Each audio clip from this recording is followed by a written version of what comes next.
Bienvenue sur Veto Inside en direct d'AVAC, le congrès à Lyon. On va parler des actualités dans les diagnostics en cardiologie vétérinaire. Et j'ai le plaisir d'accueillir sur le plateau mon confrère, le docteur Pierre Menot. Bonsoir Pierre. Bonsoir Valérie. Bon, spécialiste en cardiologie chez Anicura, qui va être basé à Bordeaux. Pierre, les biomarqueurs, c'est d'actualité. Tu peux nous en dire quelques mots? Ça peut nous aider, nous, Veto, dans le diagnostic en cardiologie vétérinaire? Oui, complètement. Donc les biomarqueurs cardiaques, ce sont ces molécules qu'on va doser dans le sang de l'animal et qui vont augmenter lors de maladies cardiaques. Donc l'intérêt des biomarqueurs, en fait, il est extrêmement important pour le praticien dans son activité quotidienne, parce qu'il va pouvoir l'orienter et l'aider s'il n'a pas notamment accès à un examen échocardiographique très poussé. Donc on peut prendre l'exemple maintenant, il y a des biomarqueurs qui peuvent se faire à la clinique, donc notamment le dosage du NT-proBNP peut se doser par des snaps chez le chat et quantitativement également désormais à la clinique, et donc orienter. Donc on peut savoir si un biomarqueur est augmenté. On sait qu'un animal va avoir besoin peut-être d'une échocardiographie, notamment chez le chat, dans le diagnostic des cardiomyopathies occultes. En revanche, une valeur normale pourra rassurer le vétérinaire et également les propriétaires. Donc vraiment un intérêt pour orienter et peut-être éviter parfois une échocardiographie ou un référé.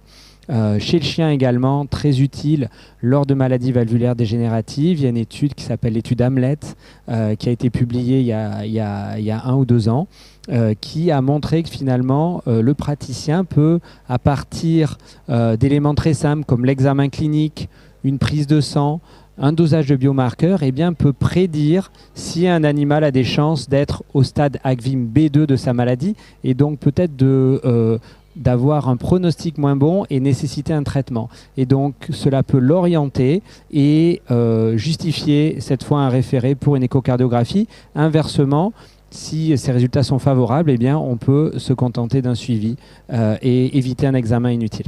Donc finalement, ces biomarqueurs, ça permet d'adapter la prise en charge d'un animal cardiaque en fonction des paramètres que vont nous donner ces biomarqueurs, et donc d'adapter le traitement.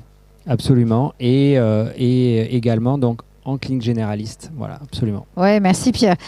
Tu m'as parlé aussi de l'échocardiographie focalisée.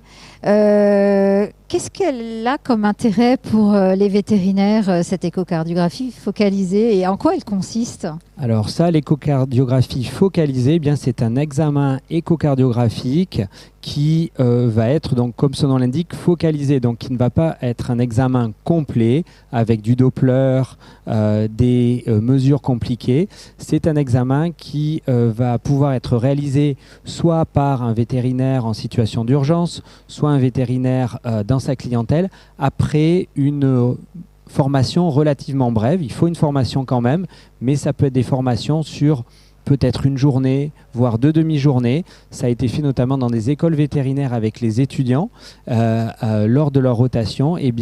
On peut par exemple apprendre à faire des vues assez simples pour pouvoir stratifier, on va dire entre guillemets débroussailler un cas pour savoir s'il a besoin d'un examen plus poussé ou pas.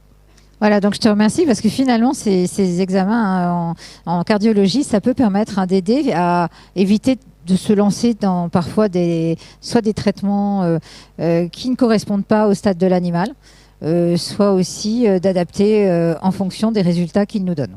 Et toi, tu les utilises couramment, j'imagine? Absolument. Alors en fait, ces examens-là, finalement, ces biomarqueurs et l'échographie focalisée, à titre personnel, je ne les utilise pas puisque, de par ma formation, je n'en ai pas besoin puisque je me suis formé en cardiologie. Pas de problème.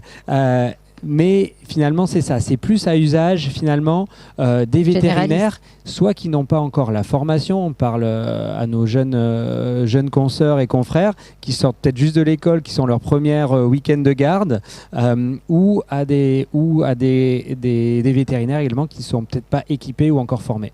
D'accord, merci Pierre, désolé, là on enchaîne, mais c'est vrai qu'effectivement, en tout cas, c'est vraiment des astuces que tu donnes pour aider dans ton diagnostic en cardiologie vétérinaire.